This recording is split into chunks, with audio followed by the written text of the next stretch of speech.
Salut à tous et aujourd'hui je vais critiquer 4 films dans cette vidéo du mois de mars. Ça fait un peu longtemps que j'ai pas fait de vidéo mais ne vous inquiétez pas, une vidéo avec Fab va bientôt sortir. Donc commençons.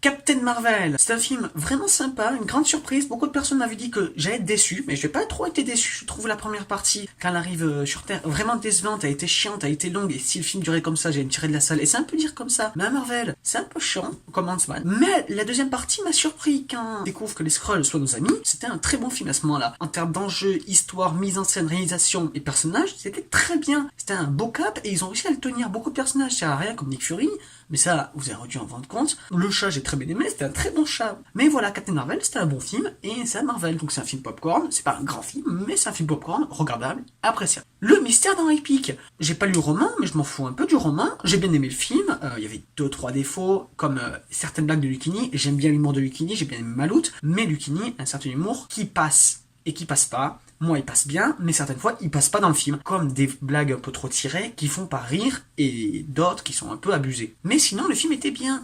Alors, en termes de défauts aussi, j'ai remarqué les twists. Il y a trop de twists. À un moment, il y en a tellement que ça va tirer. Ils vont tirer le film, et on sait déjà ton twist. On sait déjà que tu nous l'as déjà pendu 4 fois pendant le film. C'est un peu dommage. Mais sinon, la relation entre les deux, j'ai oublié la femme, le nom de la femme, mais Lucchini, j'ai très bien aimé. C'était une très bonne relation. L'histoire était sympa. C'était très engageant. Et comme un film français, bah c'est plutôt pas mal. Jordan Peele's Us, rated R. Us, c'est le dernier film de Jordan Peele que j'attendais beaucoup parce que j'ai bien aimé Get Out. Us est excellent. Us, je pourrais même dire, dépasse Get Out. Qui Get Out mettait le cap assez haut en termes de films d'horreur excellent. Us est tout un masty best-of. Qu'est-ce qu'on peut attendre des films d'horreur qu'on adore? Ce qui veut dire une famille ultra badass, des scènes d'action super bien réalisées, un mec qui sait faire du cinéma, des super scènes, une super famille, une histoire engageante et de la bonne musique parce que les musiques sont très cool. Voilà, j'ai bien aimé les acteurs, la famille était sympa, c'est un de mes films préférés de l'année pour vous dire. Regardez le film sans voir la bande-annonce. Vous allez être surpris. Mais voilà, le film était très bien, l'histoire était sympa, en termes de réalisation, ça donnait, Jordan Peele il est excellent, et Us est un chef-d'œuvre. Et si vous voulez très rapidement un avis sur Us, regardez la vidéo de Fab, qui est une très bonne vidéo.